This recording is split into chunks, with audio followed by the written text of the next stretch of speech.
Hello, everyone. My name is Anthony Beatrice, and I'm the Executive Director of the Arts for the Boston Public Schools.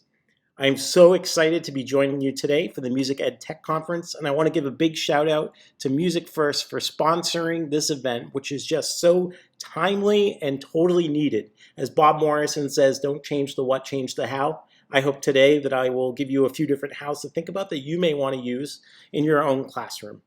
A couple of notes. We do have a resource document that goes along with this presentation, so all of the links are included on it. You don't have to go crazy taking tons of notes. Additionally, it will be recorded for you to access later on. All right, let's get started.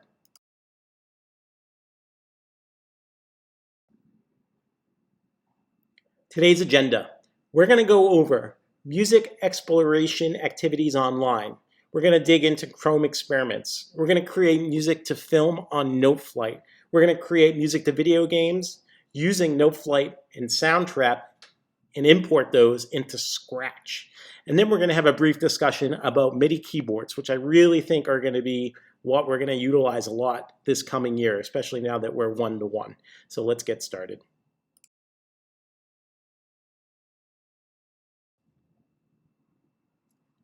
Here we have the SAMR model.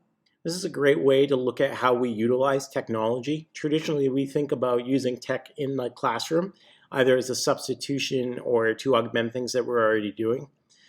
As you saw in the title of the presentation about paradigm shifts, really a huge change in the way that we're thinking about what music education looks and sounds like.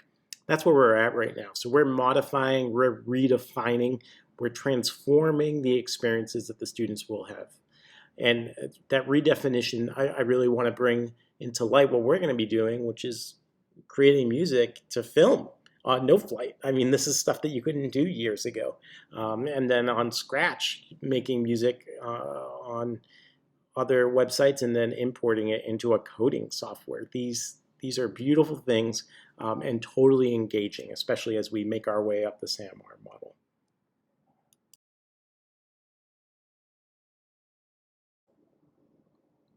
Here we have the revised Bloom's taxonomy, and you'll notice there's been a shift. Used to be evaluation and synthesis, and now create is at the top of the triangle of the cognitive processes, followed by evaluate.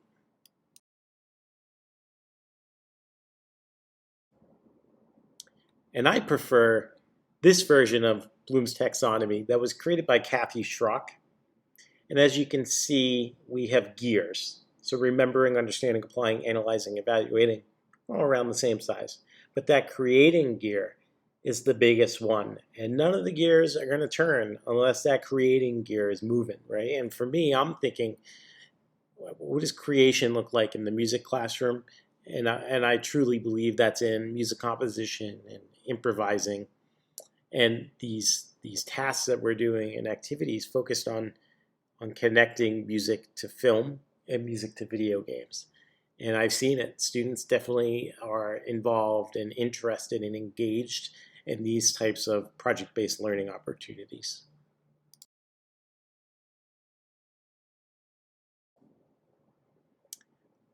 Before I get into standard notation, I love to give my students lots of opportunities to interact with music in a way that is user-friendly and doesn't have a lot of constraints. So that way when we do add the notation, their creative flow is much quicker and is less interrupted.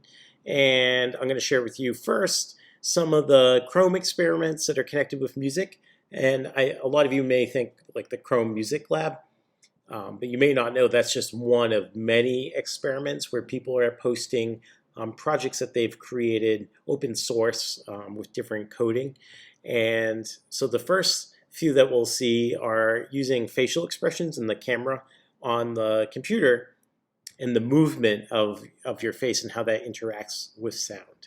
Followed by a few different websites that you may have visited before, like the QWERTY keyboard by the NYU Music Ed Design Lab, Incredibox, the Sampulator, and then we'll learn more about the Chrome Music Lab that we all know and love.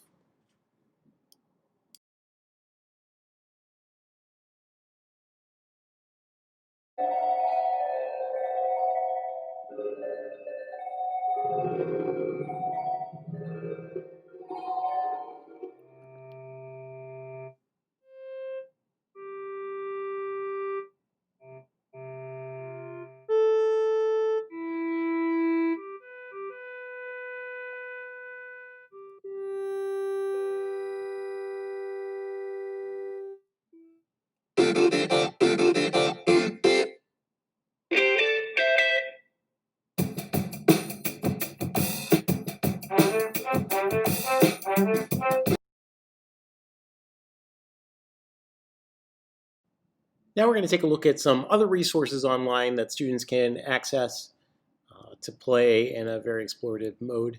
So first I want to start with the NYU Music Ed Design Lab. This is the accordion keyboard, and we're going to improvise over a James Brown loop. Here we go.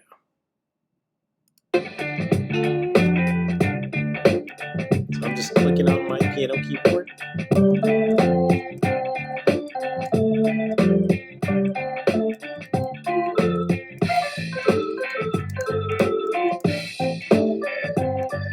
Next, you may already know about this in Box. It's been around for a long time.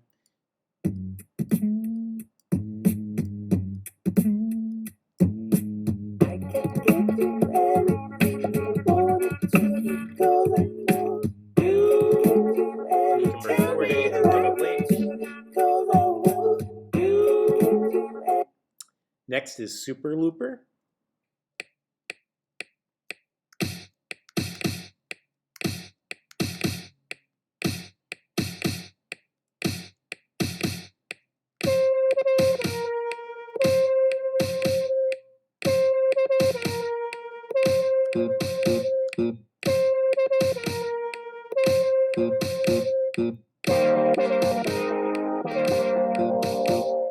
Next thing I want to show you is Sampulator.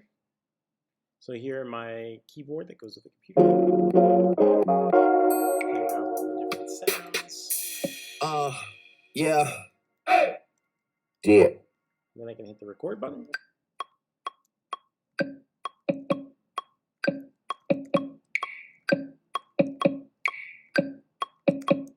Next I want to show you Scratch. We are going to dig much deeper into Scratch later on. It's free. Developed at MIT. Pretty epic. So here's a couple of Scratch coding projects.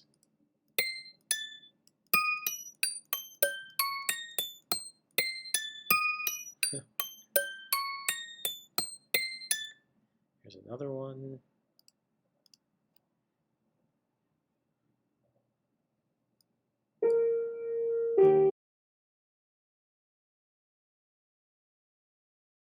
Look at the specific Chrome Music Lab.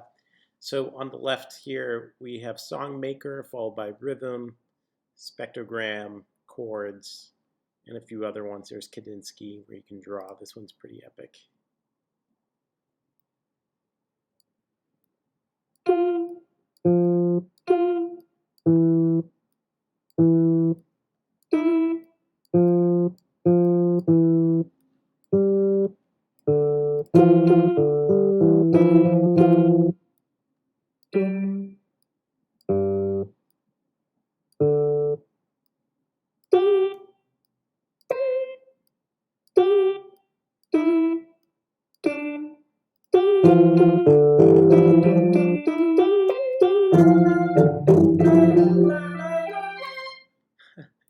Great. We have Rhythm.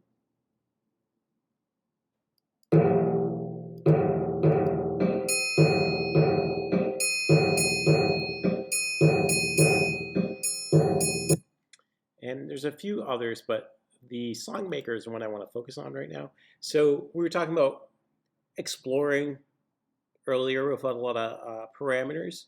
And so it's important to have students just, try out this software and get used to it. So that way it doesn't inhibit their flow for when we do come up with some parameters. You can change between marimba, piano, strings, woodwind, synth. Let's go to strings. And down here, you have your percussion at the bottom. So we use this in the Boston Public Schools. We created some parameters that were actually linked to the parameters that we gave in the composition packet, where we're talking about steps, skips, leaps, etc. So I'll show you that here. Our program director for Performing Arts, Emmanuel Toledo, made these awesome tutorial videos, and we did it on slides. What we learned throughout this remote learning period in the spring was Google Slides was the best way for us to embed videos and share lessons with teachers, because then they could slide it into their own Google Classrooms and they could file, make a copy, and mold it to whatever they needed. So as you can see in here, we have different videos that goes through each of these, and then an assignment at the end. And similar to like Noteflight, where you can have a class template, same thing with the Chrome Lab, where you can send out a template, and then students can manipulate it from there and get a new link to share out, which is pretty special. Last week or the week before, the Google Shared Piano came out. This is pretty amazing. So basically, it's an online piano that multiple people can be signed in on at the same time and with little latency. So right now I have my computer set up, but I also have my laptop set up. And what I did was I have this link at the bottom left, and I emailed that link out to myself, and I'm using my laptop to pretend like that's a second student, and then I can just play.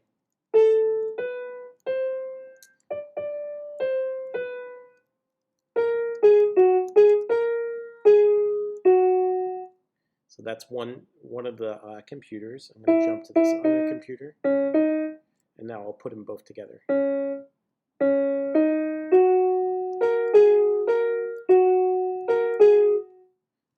And then you can also scroll and listen to it. You can scroll down. So this could be great to start out, even just doing like a pentatonic scale, creating some constraints for the students, 12-bar blues.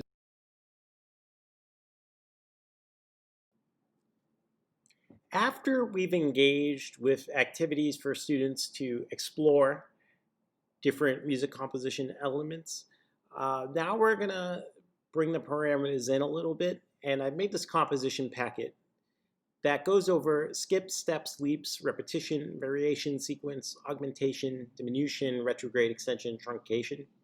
The way that I have done this in the past, I've made a photocopy of the packet for each student, and we sort of do it old school where they're in a semicircle, I'm at the whiteboard, and we go through each one of these, and the students have to create their own, and then they bring it up to the piano, and either myself or another student who plays the piano will perform these different modules, and then eventually they compose a greater piece, and then we try it out on Noteflight.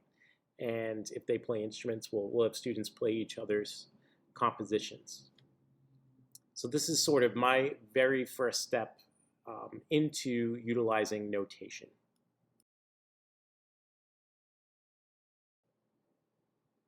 After the students have engaged in the composition packet, I oftentimes will have them engage in this online music composition curriculum called Young Composers and Improvisers Workshop. It was started by Matt McLean. It's a nonprofit organization founded in New York. And basically what it is, it's a sequential music composition curriculum that is on the Canvas platform and utilizes Noteflight.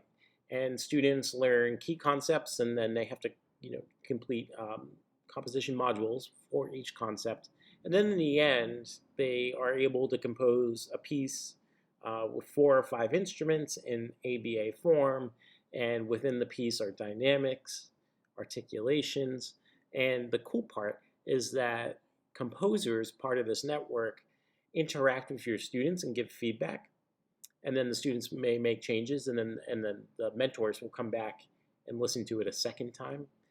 For me, I was in Massachusetts when I did this with my students at Pentucket, and so a really great thing was that Matt was able to organize a small ensemble up in New York that was able to perform my students' pieces, which was just spectacular.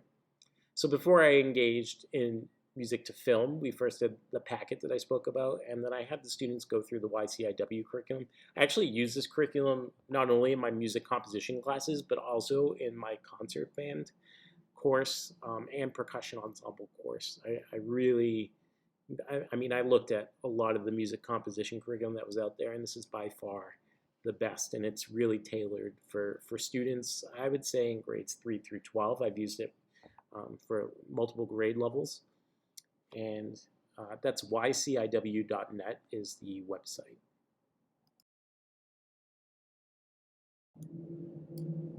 All right, now we're going to get into making music to film. I am including a website link in the resource document that will bring you to deeper levels of understanding for each one of these areas. I always start out with the history of film. Years ago, I made a slideshow basically with some embedded videos going back to when we started adding music to film all the way up to now. Then we talk about sound effects. We watch videos focusing on follies, and we have students who, for a homework assignment, will take a YouTube video, a small portion of it, and create sound effects using homemade instruments, and then they'll bring those instruments in. And then they'll perform it in front of the class while I show that video projected on the screen and the sound muted. At the same time, I'm recording that with my camera. So I'm recording the picture, the movie, with the student-generated sound effects, and then I put them all together. So that's on that website as well. Then we have the leitmotif. If you never heard of leitmotif, it's a device that is a sort of melodic theme that's associated with a particular character, place, or an idea. Originally it was mainly in opera, but now we see it a lot in film. Think of Jaws and the sounds and the motif that we hear every time that the shark is coming. That's an example of leitmotif. Then we're going to dig into emotional response, and I have a few slides that will connect the social emotional aspect and really understanding and empathizing with certain emotions and how that aligns with different musical concepts. And then putting that all into a timeline to help plan out how you're going to create a soundtrack to film. So we're going to dig deep into that right now.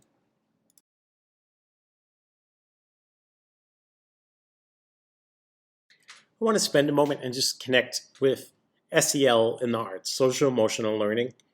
Dr. Scott Edgar, with his book, Music Education, Social Emotional Learning, along with Bob Morrison, together, they've been working with a working group in New Jersey, with Arts at New Jersey, creating this website, selarts.org. And what it does is it creates a crosswalk between the National Core Art Standards in each artistic process, along with the 5 core competencies from the social emotional learning domain from CASEL. And I got to be honest, I think in the past, I've been guilty of this where I've said, well, the SEL competencies and the arts are hand in hand, but I didn't really have the tools to articulate that or really embed that in a deep way. And now that we have Dr. Edgar's book, we have this website, we have all these PD opportunities, married with the fact that we're entering the fall, knowing that SEL is going to be so important, not only for our students, but for us adults as well. It's a moment for us to think about everything that we're teaching and thinking, how can I embed SEL into what I'm doing, right? And so I just want to focus in on the artistic process of create and the SEL competency of self-awareness, and recognizing the impact of one's feelings and thoughts on the creative process. Over here for high school level, analyzing how one's thoughts and emotions affect decision-making, responsible behavior, this discussion about increasing vocabulary and awareness of situations and sensations and triggers associated with emotions. Same thing with late elementary. Continue to effectively identify one's own emotions and increase that vocabulary. You'll see in the next slide, I have this whole list of emotions, and this is the same list I use with my students, and I would break them up into small groups, and I'd have them pick music that they like to listen to, and then together they would discuss what they thought emotions, what emotions connected with that music. And as Scott brings up in his book, like when we listen to a piece of music doesn't necessarily mean that two people are going to have that same emotional response. And so that's a discussion point as well. And then connecting this to music composition and what are ways that we can create emotional response for those listening that's connected to what we're writing and specific to film, right? And I'm going to go over here to the connect strand. The recognition of one's thoughts, feelings, and their impact on one's behavior are integrated to synthesize, make, and interpret meaning in artistic works. So this idea of expanding our vocab of emotions, learning what those emotions are, and then putting that into our creative artistic process. So powerful. And I could tell you this website, I've showed it to a few school leaders in different meetings I've been in about reopening and how SEL will be embedded in what we do. It's really an aha moment. It's a great tool as an advocacy standpoint to show people, and they get it when they see this document of how it really does intersect with each other. But additionally, it gives us an opportunity to really take a hard look at what we're doing when we're interacting with students and how we can intentionally embed SEL. It's not just an activity, it's threaded throughout everything that we're doing when we do it correctly. And now we have that space and we have that language. So I just wanted to pause for a moment and bring that up. It's selarts.org if you have not seen it yet. Here's the list of all the emotions that I would hand to my students. This is also included in the resource packet that goes along with the presentation. So students will watch a film, could be a short film or a long one, and then on a timeline document, they will mark the emotional effect that's been created either by the action or the music that they're listening to. So this is, again, accelerating, I believe, the learning and the vocab behind the different emotions that can be associated with that self-awareness piece of the SEL competency.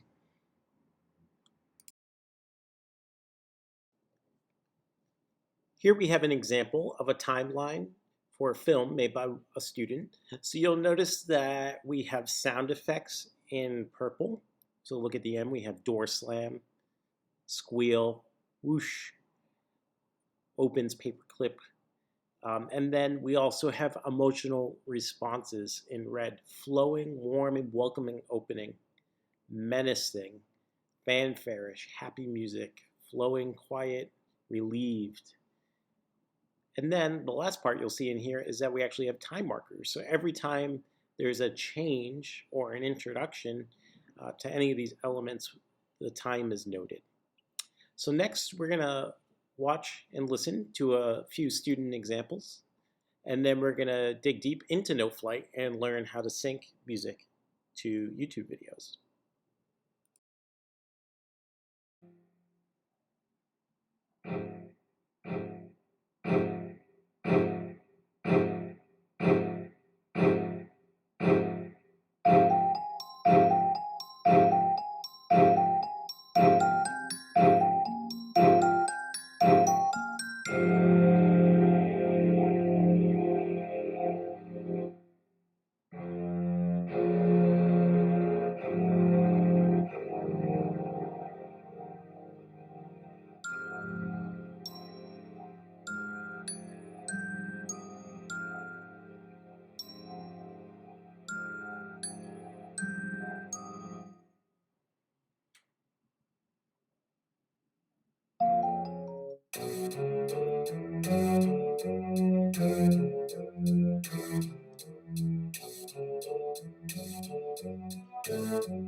Okay, now we're going to dig deep into how to sync a YouTube video into Noteflight. So I'm in my Music First account. I'm going to go to Software in the top left and then click Noteflight.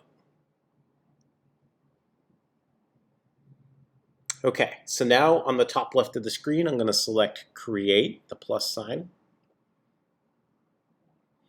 And I will select instrumentation or a certain clef that I'm looking for. So I'm just going to keep it simple and do piano. Actually, let's do treble clef. All right, and then I'll select OK.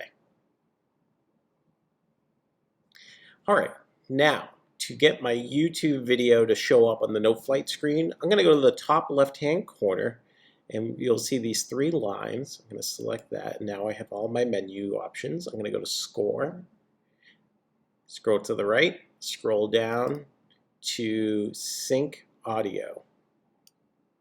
Again, that's Score, scroll to the right, scroll down to Sync Audio, click. Okay, a new screen appears on the bottom. Here, I'm going to copy paste my URL from YouTube. So I'll go to YouTube, I get my video, I copy the link, I'm going to paste it right into here, and then I'll select Load. We'll give it a few seconds. Now the video has loaded onto the bottom left side of the screen. I need to figure out how many measures I'm going to need total. So I've already worked on this video a little bit. I know it's around 4 measures. So I'm good with that. Now I got to tell Noteflight where the measures actually are. So to do that, I'm going to hit the play button, and then using either this measure button, or you can use the letter M on your computer keyboard. I'm going to strike down every time there's a new measure. So this may take a little while playing around with it. You may need to go back and redo it a couple of times just to make sure it lines up correctly. So I'll do this now. I'm going to hit the play button, and then you'll notice that I'm going to hit the M. Bar 1, 2, 3, 4. Great. Then I'll click Done. If it's not correct, I can hit Clear and do it all over again, but here we go.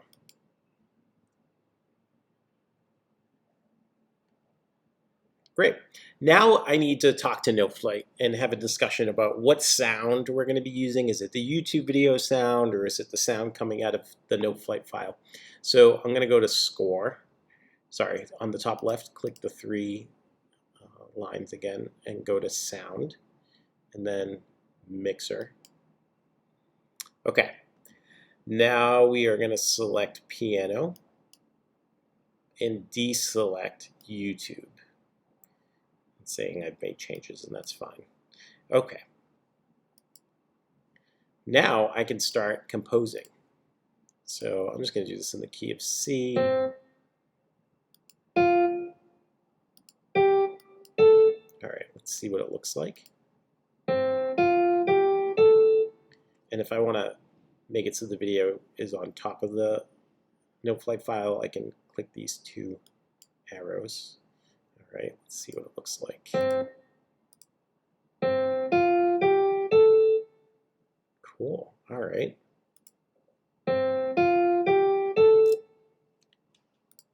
Go back down.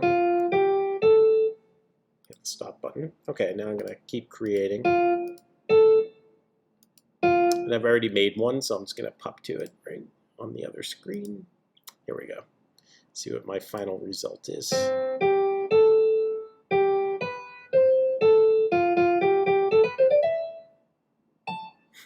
Cool. Oh, I noticed that there's an extra bar in there, measure, so I'm just going to click up in this window and hit the delete button. Great. Okay, now to take it to the next level, if I want to combine these and put them into YouTube as like my composition with this video, you're going to need to use a video editing software to upload the video, delete the music that was attached to the video if there was music, and then insert the MP3 file. So first step for me, I'm going to export out my music composition on Noteflight. I'm going to do that as an MP3. So on the top here, I'm going to do download, see this cloud export. Now I'm going to select MP3 audio and then continue. Great. So now it's saved in my downloads folder. So for the YouTube video, if it's a video that you already had, that you uploaded to YouTube, then you have that video file. If it's not, you can use YouTube to MP4 services online. You can just Google YouTube to MP4 and then download that file. Archive.org has a lot of great copyright-friendly videos that you can download and use, like cartoons and stuff like that. So that's helpful. I'm going to show you how to combine them in GarageBand. I mean, your students, especially if they're using Chromebooks, maybe they could use something like WeVideo, which is a cloud-based video editing software. So let me open up GarageBand. All right, I'm just gonna delete this. Do File, New Projects.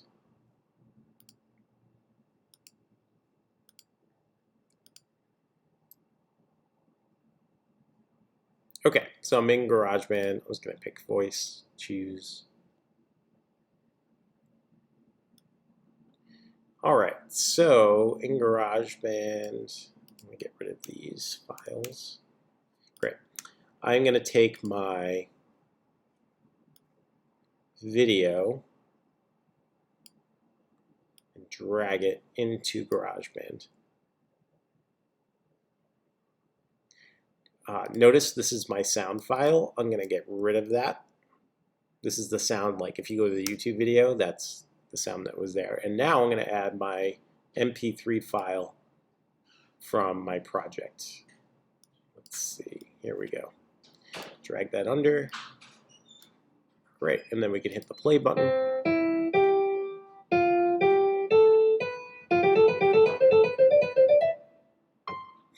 Great. And then to share that out, I'm just going to go to File, Movie, and export audio to movie. And then you can save it to your desktop or wherever you want. And that's it.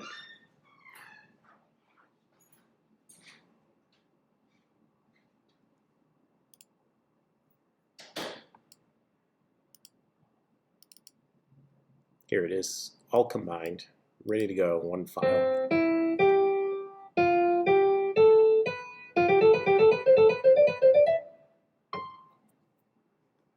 Great.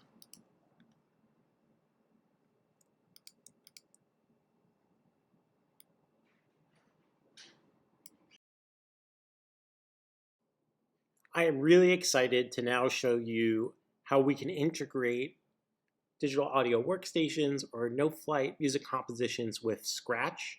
Scratch is an online cloud-based software for coding. It's been around for a while. You can produce interactive stories, games, animations, started by the Lifelong Kindergarten Group at the MIT Media Lab. If you have STEAM teachers in your district, they most likely know about Scratch, and so they would be very excited to hear that you're doing anything with Scratch. And I also want to point out that Scratch has music studios in which you have like embedded xylophones and projects that you can do on there. And this presentation is not about that. It's more about how do we use our composition tools that we've already been using in our film lessons and apply that same thinking to emotional response and sound effects and leitmotif that we might find in game music. So next will be a tutorial on how to insert, or rather import, MP3 files that were created on different websites and put it into Scratch.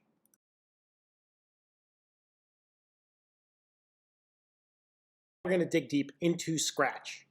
So I actually have all the directions for you on a Google Doc that's included with the presentation. And I have the link that's going to go to this very specific Scratch video game for Pac-Man. Students will need to create their own Scratch accounts. It is free. And once we get here, somebody else made this. So Scratch, the beautiful thing about it is a sharing community. So any coding that you do, somebody else can go in, if it's shared, and remix it and modify it to what they want. So the first step is really just to have the kids play the game and explore. Intro song.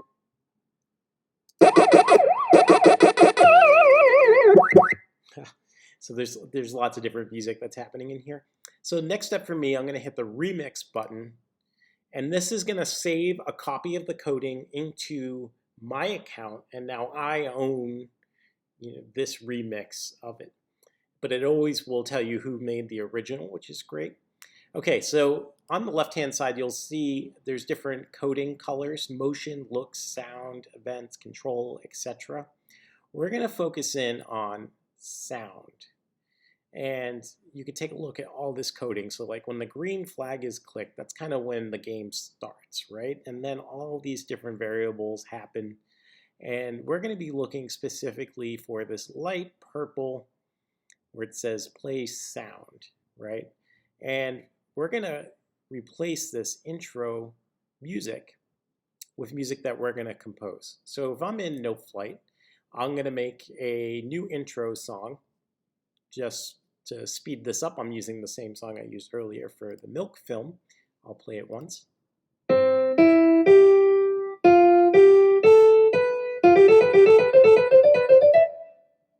Cool.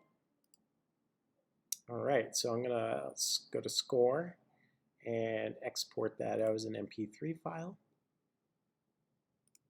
and then hit Continue. Okay, so it's exported out.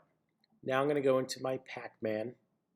I'm going to go to Sounds on the top left, and I'm going to go to the bottom, and then scroll up to the Upload Sound button. And this is where I'm going to find my file, my Pac-Man intro. It's very important. We learned this the hard way. Naming, titling your sound files is so important. You're going to be working with so many different files. So naming conventions will help you in the end. All right, I double clicked on it, and now it is in Scratch. Cool. Now I'm going to go to Code, and I'm going to find where that intro song was happening. So it's right here, Play Sound Intro. Click on this button, and I'm going to click Record. Cool fact, you can also just record your voice singing an instrument. Think if you're doing like recorder karate and you're trying to find some innovative ways to incorporate the recorder into other projects. Same with trumpet, percussion, anything. So sky's the limit. This is a new way of thinking about what performance might look like for musical instruments. I'm going to hit the X button. And what I'm going to do is I'm going to take the song that I made, I believe it's this one. It's all the way at the bottom.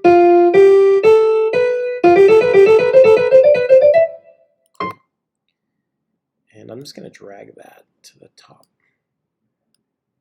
Cool. I'm going to go back to my coding. I'm going to select 1. And then I'm going to hit Share. Saving project. And I'll hit the green button. Let's see if it works. There it is.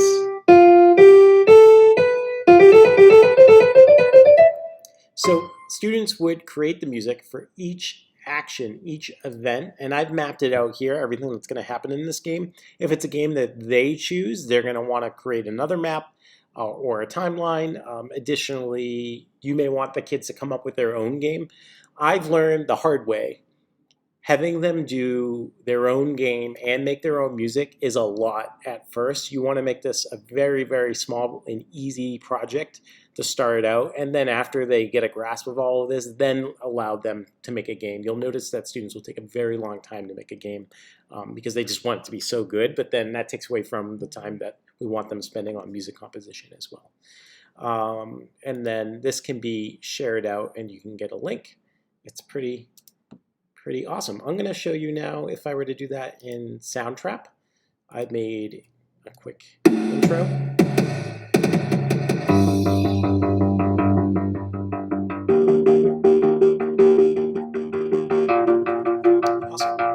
So I'm going to save that, and then I'm going to download it after as an MP3 file. It'll take a second to mix.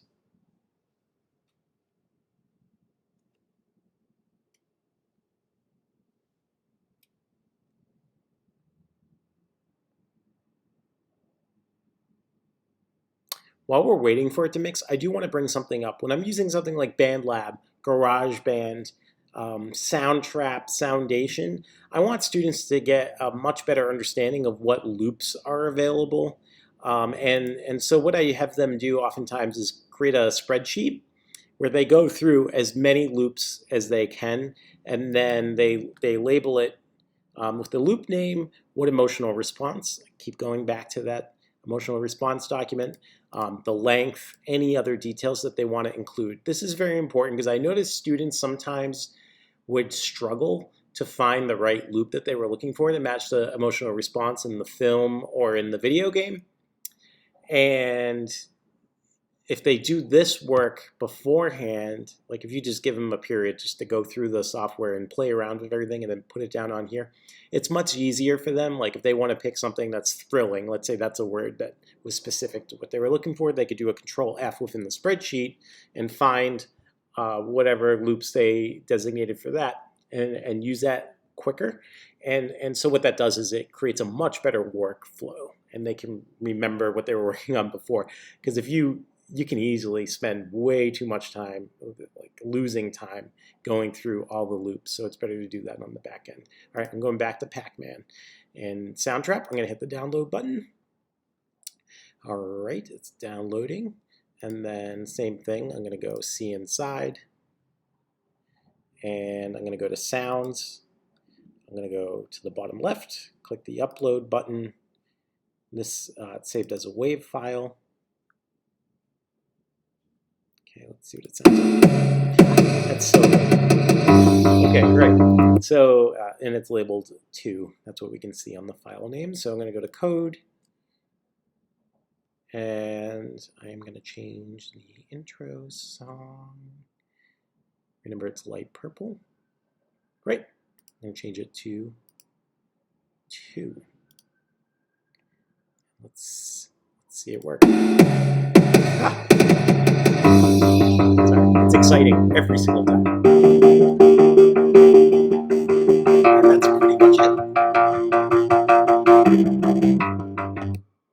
So students would complete all the different sounds that are associated with it, and then we would museum it out where students would put it in their portfolio, or we'd have it up on, like if we're 5 different groups, we had 5 different computers, and each group would rotate and have 10 minutes to play around with and give feedback, and then give the groups a chance to make any edits based off of their peer feedback.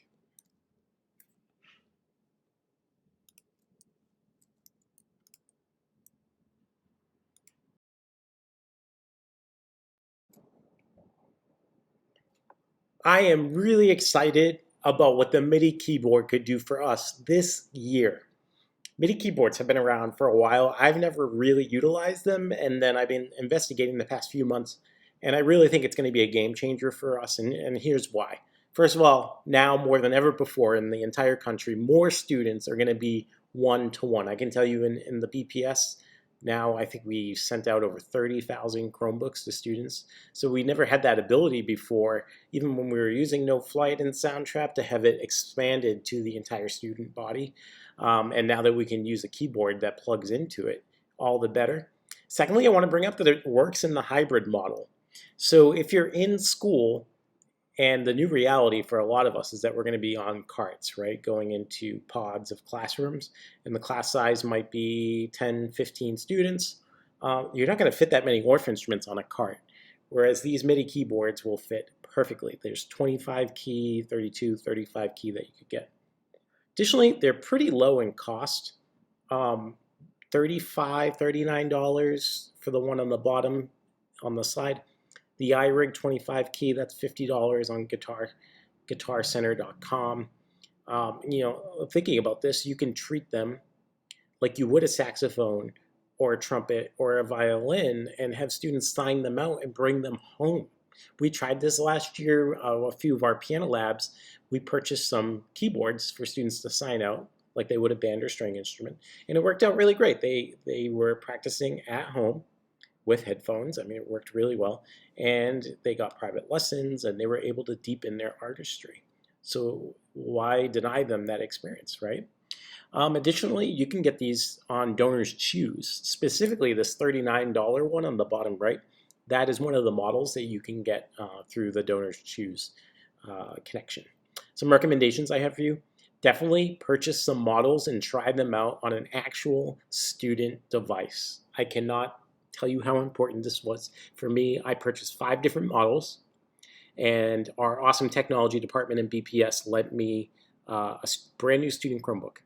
I connected the 5 keyboards, and it turned out the more expensive keyboards did not work. I tried it on BandLab, on Soundtrap, on Soundation, and it's just that Chromebooks can't handle that many options, right? And it was actually the cheaper ones that had less options on it. As soon as I connected it into the Chromebook, it was working beautifully on Soundtrap. So I just I can't say it enough. Definitely buy a few different ones and try them out on whatever your students are going to be using. Also, make sure the purchase includes the USB cord. You can be tricked on some of the vendor websites. Sometimes the price is so low because they're not including this like $8 to $15 cord. Check on shipping expectations, similar to what's happening with art supplies. A lot of the vendors are running out of stock, and so you may want to call them and see what the shipping expectation is. Very important, I made this mistake. Do not confuse Mini with MIDI. I purchased a MIDI keyboard on GuitarCenter.com thinking it was MIDI. I just misread it, right? So don't make that same error that I did. I am including in the resource packet a link to some resources about MIDI keyboards and some links to where to go on how you could use that in the classroom.